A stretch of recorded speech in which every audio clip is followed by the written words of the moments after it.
بسم الله الرحمن الرحيم. كلية الإمام الكاظم، أقسام الديوانية، قسم اللغة الإنكليزية، المرحلة الثالثة، تدريسي أستاذ محمد حسين البدري.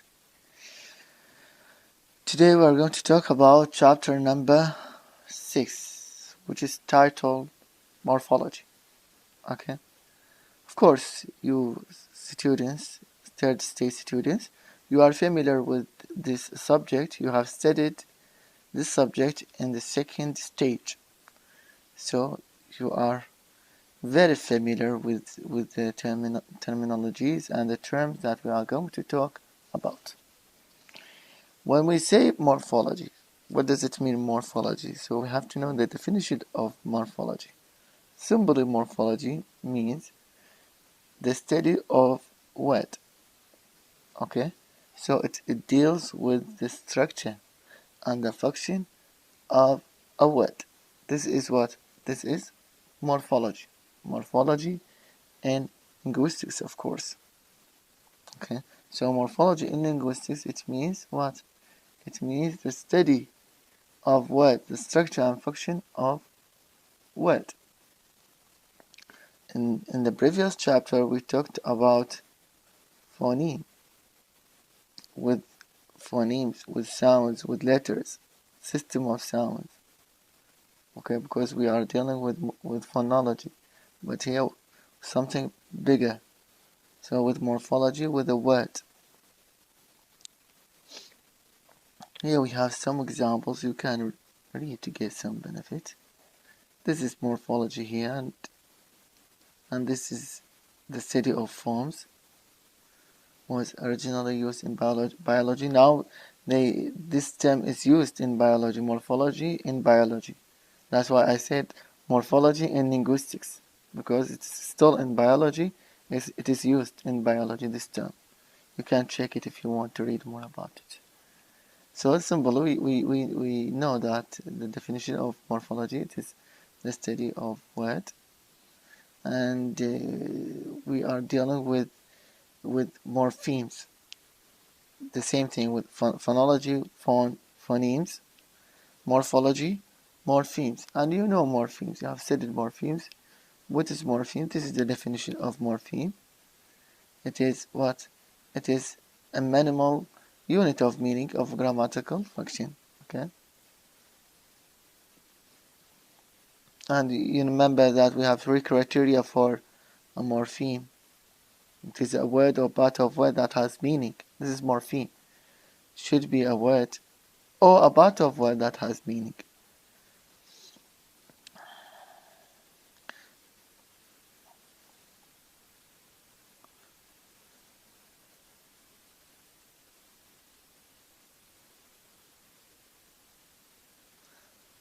Here we have sentence: the police reopened the investigation. When we come to the word reopened, reopened, how many morphemes do we have in this word? Consists of 3 morphemes. Re, 1, open, this is second, and ed, third. Which one is the root? Of course, open. One minimal unit of meaning is open. Another minimal unit of meaning is re. What does it mean, re? It means again. And a minimal unit of grammatical function, which is ed, indicating past tense. We will talk about this. The word tourists also contains 3. There is one minimal unit of a meaning, tour. Then we have ist. What does it mean, ist? It means what? Person who does something. And s, which is functional, grammatical function, indicating plural. Okay, this is morpheme. This is simply morpheme. So we have the definition of morphology and the definition of morpheme. We have 2 types of morpheme here: free morphemes and bound morphemes. Okay, what is the difference between free morphemes and bound morphemes? Free morphemes, from its name, it's free. It means that morphemes that can stand by themselves. Okay, as single word or words. They can stand by themselves. They can stand alone. They can stand alone. Meaningful. They are meaningful. They can stand alone. For example, open, play, read, write, sleep, walk, try, eat. All these verbs are what? Free morphemes, can stand alone. This is one. Number two, bound morphemes, which are those forms that cannot normally stand alone. They cannot. Okay, so bound morphemes cannot stand alone. They what? They should be attached. They should be added to another word. Okay, they should be added to form and to another form. Okay, it should be added to another word or to another form. Like what? REIST, ED, S. Alone cannot stand alone. S alone, meaningless. These are what? These morphemes. Still they are morphemes, but they are meaningless. When do they come meaningful? When they are attached, when they are added to another forms, to another words. مثلا open, free morpheme. But RE, RE is what? Alone, meaningless. Put it with open, reopen. So, okay, good. Can stand with other word, but alone cannot stand. These forms were described in chapter 5 as affixes. Yes. We talked about them. If you remember, affixes and we can say that all affixes, prefixes and suffixes, remember this, in English are bound morphemes. All of them are bound morphemes. ES at the beginning, ES at the end, or S at the end, or at the beginning, RE, IM. Okay, impossible, possible, impossible. For example, virus, antivirus. The free forms can generally be identified as a set of separate words such as basic nouns, adjectives, verbs. These are free morphemes. When they are used with bound morphemes attached the basic word forms, they are called stems. Okay, stems or roots, جذر يعني stems أصلية.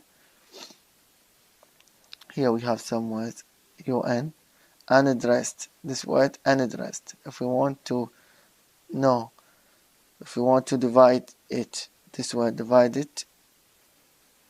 UN what? Prefix, bound, dress, stem, free, ed, suffix, bound. Carelessness.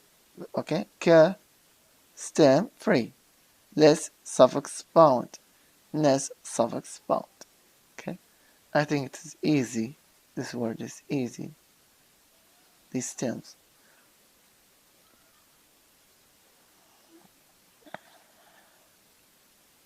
Okay.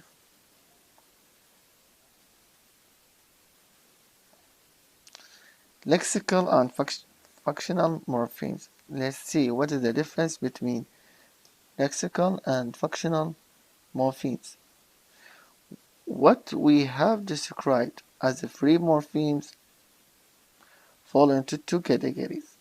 The first category is that a set of ordinary nouns, adjectives, and verbs that we think of as the words that carry the content of the message we convey. So these free morphemes are called lexical morphemes. From its name, lexical, when we say lexical, it has meaning. So what is lexical morphemes? Lexical morphemes, it means lexical morphemes mean what? Or refer to set of ordinary nouns, group of ordinary nouns, adjectives, verbs, okay, that carry the content of messages, that carry the meaning, the content of the messages we convey to people when we speak with other people. Like, for example, lexical morpheme, girl, man, house, nouns, verbs. You know nouns, you know verbs, you know the adjectives. All of them are what? Lexical morphemes. Girl, man, house, tiger, sad, long, yellow, sincere, open, look, follow, break, See, all these are what? Lexical morphemes. We can add new lexical morphemes to the language rather easily, so they are treated as an open class of words. Another name for them, you can say they are open class of words. Open class items, or open class of words. You see, we can add new lexical morphemes. Remember to language. Remember the question I have asked you, whether language is changing. Okay, so of course language is changing. Okay, new words are daily being added to dictionary. Many words, many new words are added. Many new words come with a new meaning. Some words disappear. Some words are added. Okay, some words are changing. Some words have a new connotations, new meaning. So this is open class of words. Other type or types of free morphemes, functional. From its name, functional. They just have functional job. They don't have meaning, not similar to lexical, just functional. From its name, they are what? They are and, but, when, because, on, near, above, in, that, there, it, them, etc. This set consists largely of the functional words in the language, such as conjunctions, حرف الجر or حرف الربط, prepositions, okay, in, at, on, articles a and the, and pronouns he, she, they. Because we almost never add a new functional. We don't add a new functional. They are what? Not dynamic. Okay, stated. We never add a new functional morphemes to the language. What is the difference? What is the difference between functional morphemes and lexical morphemes? Lexical morphemes, we can add. Here we cannot add. Lexical morphemes, verbs, nouns, adjectives. Okay. Functional morphemes, conjunctions, prepositions, articles, pronouns. They are close class of words, but lexical items are open class. Why we call it closed? Because it is closed, cannot add. You see, very easy. This is the difference between lexical and functional morphemes. Here also we have another difference between derivational and inflectional morphemes. Derivational and inflectional morphemes.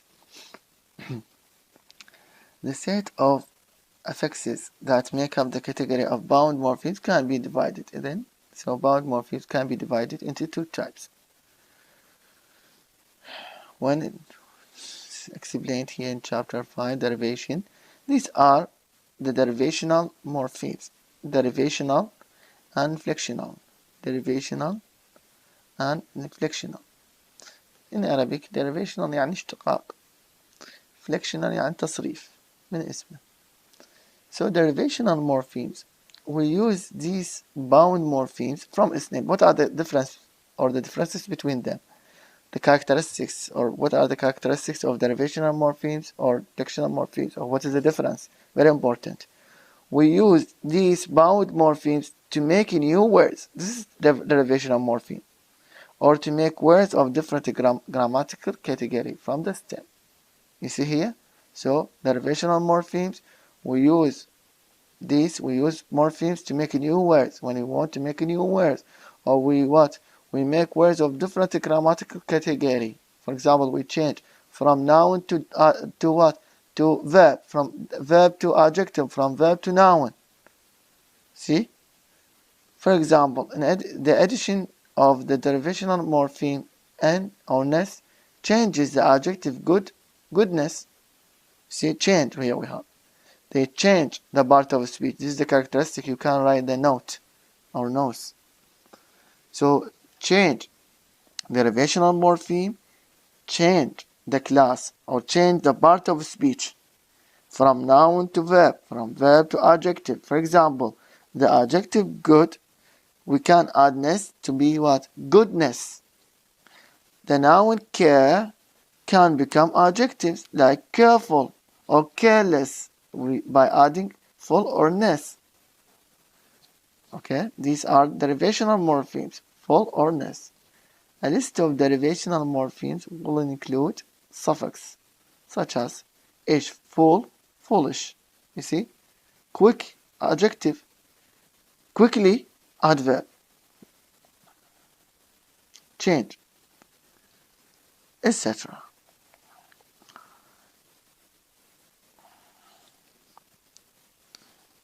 So here derivational morphemes, what they change the part of speech from, for example, noun to verb, from verb to adjective. Okay, they don't, you can write this, they don't close off the word, they don't close off the word. It means, what does it mean they don't close off the word? It means we can add more. For example, عندنا مثلا careful, care, we have care, we can add full, and we can add carefulness, carelessness. You see, we can add. Second of bound morphemes, inflectional morphemes. These are not used to produce new words in language. Not used. First one, they are used to produce new words, but rather to indicate, just indicate. شنو الجواب معناته? Just indicate aspects of grammatical function of a word. This is very important. You see, they just indicate. This is past tense. When you add ed, this is past. S as plural, as third person singular. Okay. Er adjective, comparative. You see here. So just they indicate aspect of the grammatical function of a word. Inflectional morphemes are used to show if a word is plural or singular. You see, if it is past or not, and if it is comparative or possessive. We have in addition to that, بضافة ذلك إنه they close off a word. هناك قلنا they don't close off, here they close off. For example, when we have the word play, put s, close, does it close it or not? Kid, play, plays. ماكو ما يصير blazoning we add another ing. No. So they close off word. We have 8 inflection. You know, you are familiar with them. For example, here as possessive, as plural, as est, okay, en, er. You see here, third person, or here we have third person singular. As here we have ed past. Here we have what? Past participle.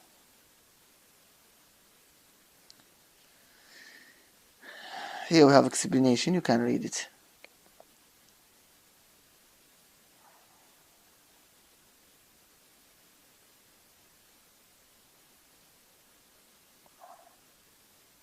You see?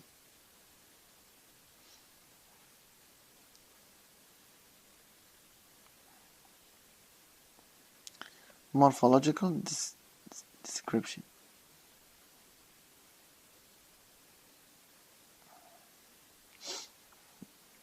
This is very important. The difference between derivational and inflectional morpheme is worth emphasizing. Inflectional morpheme never changes. This is another difference. See? قلنا احنا هذا نفسه never changes the grammatical category of word. Never changes. For example, old, older, no change. No change in part of speech or grammatical category. Old, older, still adjective. Old and older are what? Both of them are adjective. Here, okay? The ER inflectional here, inflectional. شرح عليه هذا مو مهم. However, a derivational morpheme can, but هذا فرق. But derivational morpheme change the grammatical category. يعني واحد تقدر تخليها من فرق comparison. For example, the verb teach خلي له ER صار teach verb. Teacher صار noun. You see here the same idea نفس الفكرة جاية تنعاد. But the focus here in this section, this paragraph, the focus here ER, here old, older. ER changes or not? No change. But here ER changes. So what is the difference between this ER and this ER? What do you think? What do you think? Good. ER here is what? Is inflectional. Does not change. But here what? It is derivational. It changes from verb to noun. From you to teacher, a person who teaches. A person who teaches here. So the suffix er in modern English can be inflectional as a part of an adjective and also derivational morpheme as a part of noun. Just because they look the same er doesn't mean they do the same kind of work, you see. مو نفس kind of work, نفس الشغل يعني. They are called homophones. Homophony. They are homophones. It is homophony يعني متشابهات similar.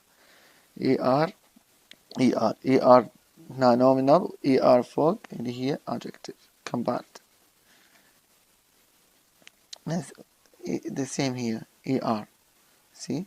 Can add S. تتميز بيناتهم يعني can teach, teacher, teachers. But old, older, olders, we can't.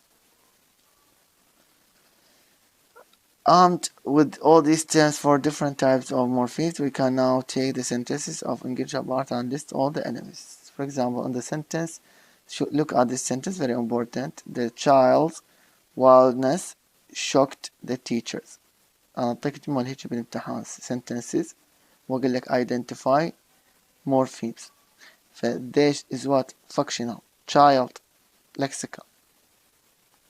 Okay. S here is inflectional. Wild, lexical. Ness, derivational. Lexical, اللي هي shock, lexical. ED, flexional. The, functional. Teach, lexical. ER, derivational. S, flexional. You see? Simply, هذا الخلاصة مرتين. Morphemes, free or bound? Free, lexical, functional. Lexical, child, teach, functional, and the. Bound, derivational, flexional. Derivational, RE, N, oneness, inflectional, S, possessive, or ED. Okay, it's very clear this when you read all the above, you can read this. This is summary, the gist.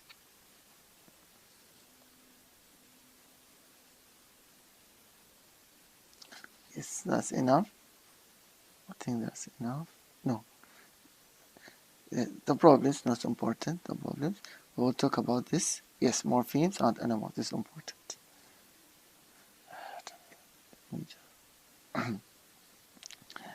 Yes. Morphs and allomorphs. The same like phones and allophones. The same thing. Phones and allophones. Morphs and allomorphs. Allomorphs. Okay. One way to treat differences in inflectional morphemes is by proposing variation in morphological realization rules. In order to do this, we draw an analogy with the process already noted in phonology. The same. Chapter 4. The same idea. Just as we treated phones as this is the definition. Now I'm repeating. What is phones? Phones, the actual phonetic realization of phonemes. Okay. One of the students asked me, what is the difference between phones and allomorphs? Here the same idea. Phones, allomorphs, morphs, and allomorphs. So phones, the actual phonetic realization of phonemes. So we can propose morphs. Phones, morphs. Phones, morphs. The same. Now actual phonetic realization. Now what? The actual forms used to realize morphemes. Okay. This is the definition of morphs. For example, The form cats consists of two moves. Cat plus what? Plus s. Cat plus s. Two moves. Realizing a lexical morpheme and inflectional morpheme. Cat is what? Lexical. S is what? Inflectional. Okay, plural. The forms passes. Pass plus es. Pass. Realizing a lexical morpheme and inflectional morpheme. Plural هو es. So there are at least different moves. Different moves. You see? Two different moves. S and es. Actual se and is. While cas and passes. Okay? يعني plural. لكن الموves two different moves. So two different moves used to realize the inflectional morpheme. Plural. The same thing, just as we noted that there were allophones, allophones of particular phoneme, so we can recognize the existing of allomorph of a particular morpheme. The same, only just change this, okay? Phoneme, morpheme. يعني شنو؟ That is when we find a group of different modes, all versions of one phoneme, morpheme, all versions of one morpheme. We can use the prefix allo. شنو يعني allo? What means set, related set, and describe them of allomorphs of that morpheme. Okay, so the same here, the same as with allomorphs. ناخذ example. Take the morpheme plural. Know that it can be attached to number of lexical morphemes to produce structures like cat قلناها خلينا s صارت s. باس خليها باسس صارت is. then two morphs كلهن s plural. كلهن morpheme plural. كله plural هو s plural. but مرة طلع عندنا s مرة عندنا is. also plural sheep plural ما بيه هي plural sheep يسموه النوع شو يسموه هسه راح اقول لك شو يسموه man irregular هي شوف you see in this example the actual forms of the morphs that result from the morpheme plural كلهم plural. All of them are morpheme plural but they are all different. Okay, shown different, yet they are all allomorphs of one form morpheme. They are all allomorphs of one morpheme. يا هو one morpheme اللي هو plural s plural. Okay, plural morpheme or morpheme plural. The morpheme plural. They are all allomorph. Different realization. In addition to say and is, two one say and is, another allomorph of plural English seems to be zero or zero morph sheep here is what? 0 3 صارت 3 because the plural form of sheep is actually sheep. 0, this is a symbol for 0. Okay, when we look at man plural we have vowel change in what? irregular plural form. And then it gets on in 4 allomorphs for one morpheme. This is what? This is allomorphs. Then this is allomorphs. When we have a set of realization of morpheme. 4 different. There are 4 different.